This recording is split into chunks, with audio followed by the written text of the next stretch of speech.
നാട്ടുകാരെ സംബന്ധിച്ചിടത്തോളം അടിയന്തരമായി പരിഹാരം കാണേണ്ട ഒരു വിഷയമാണ് കൊണ്ടോട്ടി RTO എന്ന് പറയുന്നത്. അവർക്കിതൊന്നും പ്രശ്നമല്ല. എവിടെയോ കിടക്കുന്നത്, തിരുവനന്തപുരത്ത് കിടക്കുന്നതും കൊല്ലത്ത് കിടക്കുന്നതും തൃശ്ശൂർ കിടക്കുന്നതും കണ്ണൂർ കിടക്കുന്ന സഖാക്കന്മാർക്കും സംഘികൾക്കാണ് ഇത് കണ്ട് ഉരുവെട്ടുന്നത്. ഒരു നാട്ടിലെ MLA കുറ്റം പറയുമ്പോൾ എന്തിന്റെ പേരിലാണ് ആ നാടുമായി ബന്ധപ്പെട്ട് അദ്ദേഹം എന്തിനാ അവിടെ എത്തി, എന്താണ് അവിടുത്തെ പ്രശ്നങ്ങൾ, ഇതൊക്കെ ഒന്ന് മനസ്സിലാക്കാൻ ശ്രമിക്കണ്ടേ?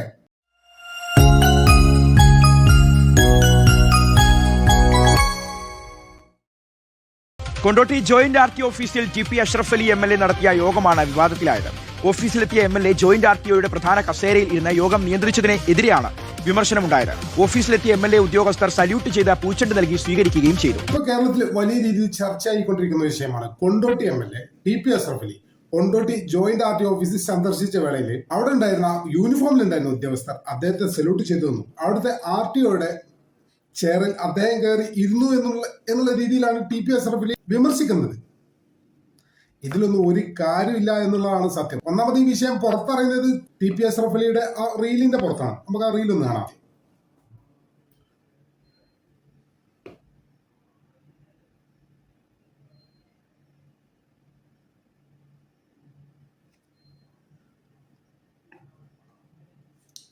ഇതാണ് സംഭവം. ഇതിൽ എന്താണ് MLA കുറ്റപ്പെടുത്താനുള്ളതെന്ന് എനിക്ക് മനസ്സിലായിട്ടില്ല.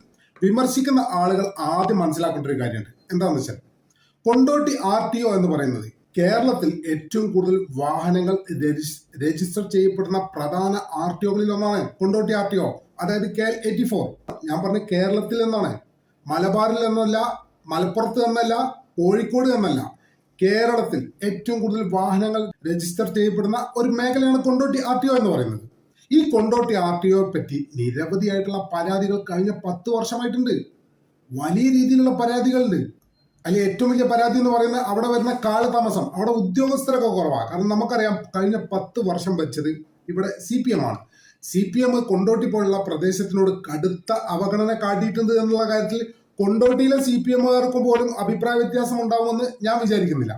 വേണ്ടത്ര ജീവനക്കാരില്ലാതെ കൊണ്ടോട്ടി RTO ഓഫീസിൽ ഒരു പ്രവർത്തനവും ഭംഗിയായി മുന്നോട്ട് പോകുന്ന ഒരു സാഹചര്യം ഇല്ലായിരുന്നു. ആ RTOയുമായി ബന്ധപ്പെട്ട് ജീവിക്കുന്ന ഒരാൾ എന്നുള്ള നിലയ്ക്ക് വ്യക്തിപരമായി ഇക്കാര്യങ്ങളൊന്നും നമ്മളെപ്പോലുള്ള ആളുകൾക്ക് ആരും പറഞ്ഞു തരേണ്ട യാതൊരു കാര്യമില്ല.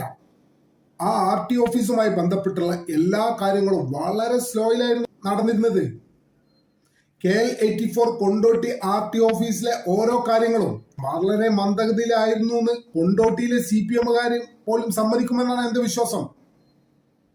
എന്നാൽ കൊണ്ടോട്ടിയിലെ ഏതെങ്കിലും CPMകാർ പറയട്ടെ, വളരെ മനോഹരമായി വളരെ വേഗത്തിലായിരുന്നു കൊണ്ടോട്ടി RTO ഓഫീസിലെ പ്രവർത്തനം നടന്നിരുന്നതെന്ന്.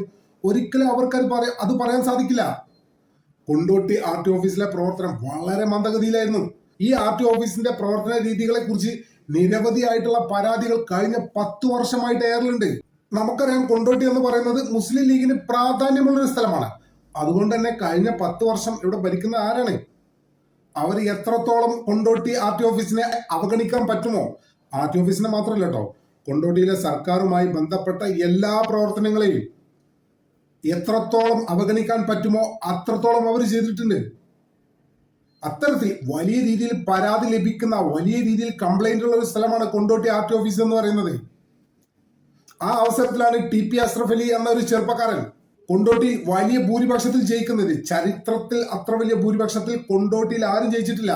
നിങ്ങൾ ഓർക്കണം, മുസ്ലിം ലീഗിന്റെ CH മുഹമ്മദ് കോയയും ഉമർ ബാക്കഫി തങ്ങളൊക്കെ നിന്ന സീറ്റാണ് കൊണ്ടോട്ടി. ആ സീറ്റിലാണ് ചരിത്ര ഭൂരിപക്ഷത്തിൽ TP അഷ്റഫ് അലി വിജയിച്ചത്. ഏകദേശം 57,000 വോട്ടിനാണ് അവിടുന്ന് വിജയിച്ചത്.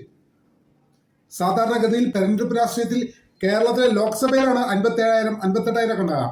ഇത് കൊണ്ടോട്ടി ഒരു നിയമസഭയിൽ നിന്നാണ് 57,000 വോട്ടിന് അഷ്റഫ് അലി ജയിച്ചത്. അഷ്റഫ് അലിയെ അറിയുന്നവർക്കറിയാം, MLA ആകുന്നതിന് മുമ്പ് മുസ്ലിം ലീഗിന്റെ വിദ്യാർത്ഥി സംഘടനയുമായി ബന്ധപ്പെട്ടുള്ള പ്രവർത്തനത്തിലൊക്കെ വളരെയധികം സജീവമായിട്ടുള്ള ഒരാളാണ്. വളരെ ഊർജ്ജസ്വലനായ ചെറുപ്പക്കാരനാണ് TP അഷ്റഫ് അലി എന്ന് പറയുന്നത്. അപ്പം അദ്ദേഹത്തെ പോലെ ഊർജ്ജസ്വലനായ ചെറുപ്പക്കാരൻ കൊണ്ടോട്ടിയിലെ പുതിയ MLA ആയി വരുമ്പോൾ അവിടുത്തെ ഏറ്റവും വലിയ പ്രശ്നത്തിനല്ലേ അദ്ദേഹം ആദ്യം അഡ്രസ് ചെയ്യേണ്ടത്? കൊണ്ടോട്ടിയെ സംബന്ധിച്ചിടത്തോളം നിരവധി വികസന പ്രശ്നങ്ങളുണ്ട്. കഴിഞ്ഞ 10 വർഷം കൊണ്ടോട്ടി മേഖലയെ തിരിഞ്ഞു നോക്കിയിട്ടില്ലേ സർക്കാർ? വ്യക്തിപരമായിട്ട് പോലും നമുക്ക് അറിയാവുന്ന കാര്യങ്ങളാണ്. അങ്ങനെ കൊണ്ടോട്ടി മണ്ഡലത്തിലെ ഏറ്റവും വലിയ പരാതികൾ ലഭിക്കുന്ന, ജനങ്ങൾക്ക് സേവനത്തിൽ വലിയ രീതിയിൽ വീഴ്ച വരുത്തുന്ന സ്ഥാപനമാണ് RTO office, Kondotty RTO office. അവിടുത്തെ ഏറ്റവും പുതിയ MLA RTO ഓഫീസ് സന്ദർശിക്കുന്നതിൽ എന്താണ് തെറ്റ്? അദ്ദേഹം സന്ദർശിക്കുന്ന വേളയിൽ ആ ഓഫീസുമായി ബന്ധപ്പെട്ട് യൂണിഫോമിൽ ഉണ്ടായിരുന്ന ഉദ്യോഗസ്ഥർ അദ്ദേഹത്തെ സല്യൂട്ട് ചെയ്തു എന്ന് പറഞ്ഞിട്ടാണ് ഒരു വിവാദം, പ്രധാനമായിട്ടുള്ള ഒരു വിവാദമുള്ളത്. ഒരു MLA ഉദ്യോഗസ്ഥർക്ക് സല്യൂട്ട് ചെയ്യണമെങ്കിൽ ചെയ്യാം, അതിൽ തെറ്റൊന്നുമില്ല. സല്യൂട്ട് ചെയ്യണം നിർബന്ധമില്ല, അത് വാസ്തവം. പക്ഷെ അവിടെ വന്ന ഒരു ജനപ്രതിനിധിയെ സല്യൂട്ട് ചെയ്തു. അത് TP അഷ്റഫ് അലി എന്ന കൊണ്ടോട്ടിയുടെ MLA പറഞ്ഞിട്ടല്ല അത് സല്യൂട്ട് ചെയ്തത്. അത് നിങ്ങൾ ആദ്യം മനസ്സിലാക്കുക. TP അഷ്റഫ് അലി എന്ന കൊണ്ടോട്ടിയുടെ MLA എന്നെ കാണുമ്പോൾ സല്യൂട്ട് അടിച്ചോ എന്ന് പറഞ്ഞിട്ടല്ലല്ലോ സല്യൂട്ട് അടിച്ചത്. ഒരാൾ സല്യൂട്ട് അടിച്ചു, ഒരു ഉദ്യോഗസ്ഥൻ അവിടെ നിൽക്കുന്ന ഒരു ഉദ്യോഗസ്ഥൻ സല്യൂട്ട് അടിച്ചു. അതിന് അവിടെ കയറി വന്ന ജനപ്രതിനിധി കൂടിയായ TP അഷ്റഫ് അലി എന്ത് കഴിച്ചു? അദ്ദേഹം ആവശ്യപ്പെട്ടിട്ടില്ലല്ലോ. തുടർന്ന് വളരെ മനോഹരമായിട്ട് കൊണ്ടോട്ടി RTO അവരെ സ്വീകരിക്കുന്നു, അകത്തേക്ക് ഇരിക്കുന്നു. തുടർന്ന് RTOയുടെ ഒരു ചെയറിൽ ഇരുന്ന് TP അഷ്റഫ് അലി ഉദ്യോഗസ്ഥരുമായി സംസാരിക്കുകയാണ്. നിരവധി പ്രശ്നങ്ങളുള്ള RTO ഓഫീസാണെന്ന് നമ്മൾ നേരത്തെ പറഞ്ഞു. അപ്പൊ അത്തരം കാര്യങ്ങളുമായി ബന്ധപ്പെട്ട് ഉദ്യോഗസ്ഥരുമായി സംസാരിക്കുന്നത് RTO ഓഫീസിലെ ഉദ്യോഗസ്ഥന്റെ ചെയറിൽ ഇരുന്നിട്ട്. ഈ RTO ഓഫീസിലെ ഉദ്യോഗസ്ഥന്റെ ചെയറിൽ TP അഷ്റഫ് അലി കയറി ഇരുന്നതല്ല, അദ്ദേഹത്തെ കൊണ്ടിരുത്തിയതാണ്. അദ്ദേഹത്തെ സ്വീകരിച്ച് ആനയിച്ച് അവര് കൊണ്ടിരുത്തിയതാണ്. അല്ല, TP അഷ്റഫ് അലി അതിൽ കയറി ഇരുന്നതല്ല.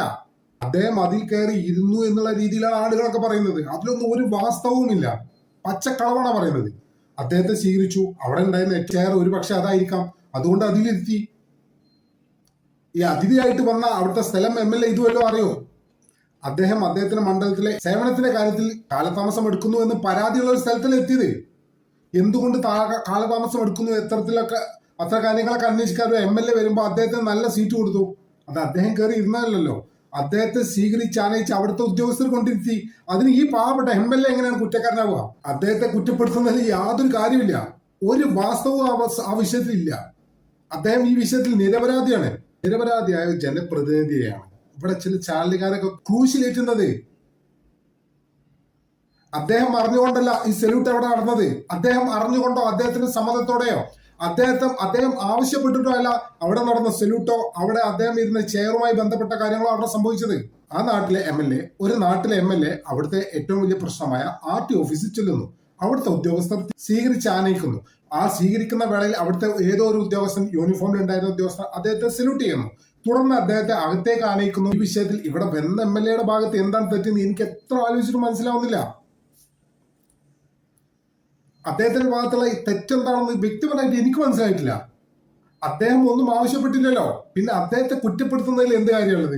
ഇനി ആരാണ് അദ്ദേഹത്തെ കുറ്റപ്പെടുത്തുന്നത്? നിങ്ങൾ ശ്രദ്ധിച്ചു നോക്കുക, ആരാ കുറ്റപ്പെടുത്തുന്നത്? കണ്ണൂരും തിരുവനന്തപുരത്തൊക്കെയുള്ള സഖാക്കളും സംഖ്യകളും. കൊണ്ടോട്ടിയിലെ ഒരാൾ പോലും TP അഷ്റഫ് അലി ചെയ്തത് മോശമാണെന്ന് പറഞ്ഞിട്ടില്ല. അവിടെ നാട്ടുകാർക്കില്ല പ്രശ്നം. ഇതൊക്കെ കാണുന്ന എവിടെയോ കിടക്കുന്ന ആളുകൾക്ക് എന്താ ചൊറ? നിങ്ങളോട് ആരാ ഇതൊക്കെ നോക്കാൻ പറയാം? ഇത് നിങ്ങളെ ബാധിക്കുന്ന വിഷയമാണോ? അത് ആ പ്രദേശത്തുമായി ബന്ധപ്പെട്ട് ആ ഓഫീസുമായി ബന്ധപ്പെട്ട് നടക്കുന്ന കാര്യമില്ലേ? അതും അദ്ദേഹത്തിന്റെ അനുമതിയോടെ സമ്മതത്തോടെ അദ്ദേഹം ആവശ്യപ്പെട്ടിട്ടോ നടന്നൊരു കാര്യമല്ല. കൊണ്ടോട്ടി എന്ന നഗരവുമായി യാതൊരു ബന്ധവുമില്ലാത്ത തിരുവനന്തപുരത്ത് നടക്കുന്ന ആൾക്കാരൊക്കെ അഷ്റഫ് അലിയെ അങ്ങോട്ട് വിമർശിച്ചിട്ട് അറിയും. നിങ്ങൾക്ക് എന്തറിയാം ഇവിടുത്തെ RTO ഓഫീസിനെ പറ്റി? നിങ്ങൾ ഈ നാട് കണ്ടിട്ടുണ്ടോ? ഏറ്റവും ചുരുങ്ങിയത് ഈ നാട്ടുകാർക്ക് ഇതിൽ പ്രശ്നമില്ല. നാട്ടുകാരെ സംബന്ധിച്ചിടത്തോളം അടിയന്തരമായി പരിഹാരം കാണേണ്ട ഒരു വിഷയമാണ് കൊണ്ടോട്ടി RTO എന്ന് പറയുന്നത്. അവർക്കിതൊന്നും പ്രശ്നമില്ല. എവിടെയോ കിടക്കുന്നേ, തിരുവനന്തപുരത്ത് കിടക്കുന്നതും കൊല്ലത്ത് കിടക്കുന്നതും തൃശ്ശൂർ കിടക്കുന്നതും കണ്ണൂർ കിടക്കുന്ന സഖാക്കന്മാർക്കും സംഖ്യകൾക്കാണ് ഇത് കണ്ട് ഉരുവെട്ടുന്നത്. ഒരു നാട്ടിലെ MLA കുറ്റം പറയുമ്പോൾ എന്തിന്റെ പേരിലാണ് ആ നാടുമായി ബന്ധപ്പെട്ട് അദ്ദേഹം എന്തിനാ അവിടെ എത്തി? എന്താണ് അവിടുത്തെ പ്രശ്നങ്ങൾ? ഇതൊക്കെ ഒന്ന് മനസ്സിലാക്കാൻ ശ്രമിക്കണ്ടേ? ഇനി അവിടെ നടന്ന ഈ പ്രശ്നത്തിൽ, അവിടെ നടന്ന ഈ ചടങ്ങുകളിൽ, ഈ ബന്ധപ്പെട്ട ഈ കാര്യങ്ങളിൽ, സല്യൂട്ട് ചെയ്ത് സീറ്റിലിരുന്നു എന്നൊക്കെ പറഞ്ഞ വിവാദങ്ങളിൽ എന്താണ് യാഥാർത്ഥ്യം അറിയാൻ ശ്രമിക്കണ്ടേ? ഒരാളെ കാണുമ്പോഴേക്കും അയാളോ അവിടെ നിന്ന് അയാൾ സല്യൂട്ട് ചെയ്ത് നിങ്ങളൊക്കെ പറയുന്നത് എന്തിനാ? പിന്നെ യാഥാർത്ഥ്യം എന്താണെന്ന് ആദ്യം മനസ്സിലാക്കണ്ടേ?